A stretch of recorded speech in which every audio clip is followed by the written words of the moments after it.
গীতা যত পড়বেন, গীতা থেকে যত গ্রহণ করবেন, ততই পরিপূর্ণ মানুষ হতে পারবেন। গীতা একটি বিজ্ঞান, আন্তর্জাতিক বিজ্ঞান।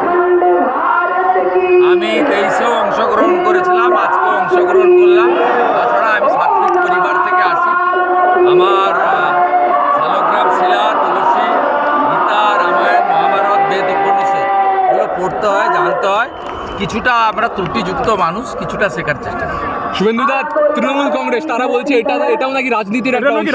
গীতা পাঠের মধ্যেও নাকি বিজেপির রাজনীতি আছে, এটা তাদের বক্তব্য। আয়োজকরা তো বলেছিলেন যে মুখ্যমন্ত্রীকেও আমন্ত্রণ করেছেন। মুখ্যমন্ত্রী না এসে প্রমাণ করলেন তিনি প্রকৃত হিন্দু নন। আয়োজকরা বলতে পারবে কেন আমন্ত্রণ করেছিল। আমি তো মমতা ব্যানার্জিকে হিন্দু বলে মনে করি।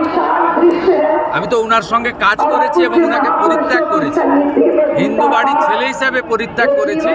কারণ তিনি সীমাহীন তোষণ, হিন্দু ধর্মকে কালচারাল প্রোগ্রামে পরিণত করা, পিতৃপক্ষে পুজো উদ্বোধনে যাওয়া এবং মহাকুম্ভকে বলা থেকে, হিন্দু ধর্মকে গন্ধা ধর্ম বলা থেকে, রাম মন্দির বিরুদ্ধে মিছিল বের করানো থেকে শুরু করে হিন্দুদের আঘাত দেওয়ার জন্য যা যা করার তিনি করেছেন, তার পুলিশ মন্ত্রিত্বে মা কালীকে প্রিজন ভ্যানে উঠতে হয়েছে। আয়োজকরা ডেকেছিলেন, কেন ডেকেছিলেন আয়োজকরা বলতে পারবেন।